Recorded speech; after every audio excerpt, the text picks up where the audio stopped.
La plupart des habitants de la ville avaient un style vestimentaire particulier qui surprenait tous les touristes. Ils avaient généralement les cheveux colorés en vert, rouge ou bleu, hérissés sur le crâne avec des plumes fluorescentes roses et jaunes.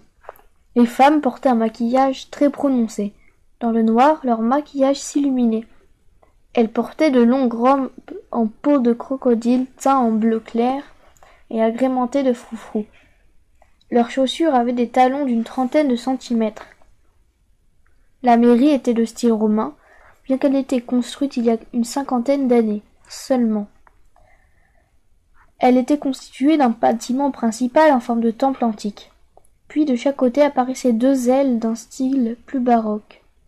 Au milieu, sur le toit, se tenait le plus haut gratte-ciel du centre-ville. Un grand parc avec des jardins se trouvait devant l'hôtel de ville. Le maire était un jeune homme élu par l'ensemble de la ville grâce au suffrage télépathique qui avait pour nom Gavandar. Le maire choisissait les 23 membres du conseil municipal. Des robots de service balayaient les allées du parc qui étaient survolées par les promeneurs munis de chaussures volantes. Les gens pique-niquaient en 3 secondes en mangeant une pilule qui gonflait dans leur estomac. Il y en avait pour tous les goûts. Poulet, orange, steak, salade. Ils avaient toujours une paille dans la bouche reliée à un soda dans leur poche. Beaucoup d'usines et de centrales nucléaires fonctionnaient continuellement. Quel était donc le secret de cette ville qui s'était apparemment débarrassée de la pollution? Une machine nommée l'électroturbine. Elle avait mis fin à tous les problèmes écologiques en aspirant tous les déchets et les gaz polluants. La population se sentait protégée. Cependant, même si la pollution était aspirée par la machine, le réchauffement climatique perdurait. L'hiver n'existait plus à Ifénia. Les habitants avaient oublié la couleur et la texture de la neige.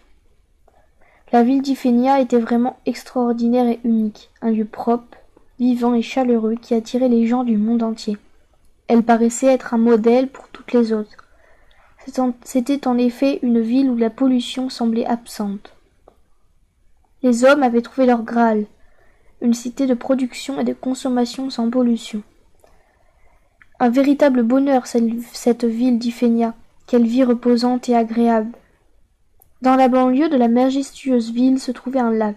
Il était immense. Le soleil brillait et jetait des reflets bleutés sur l'eau.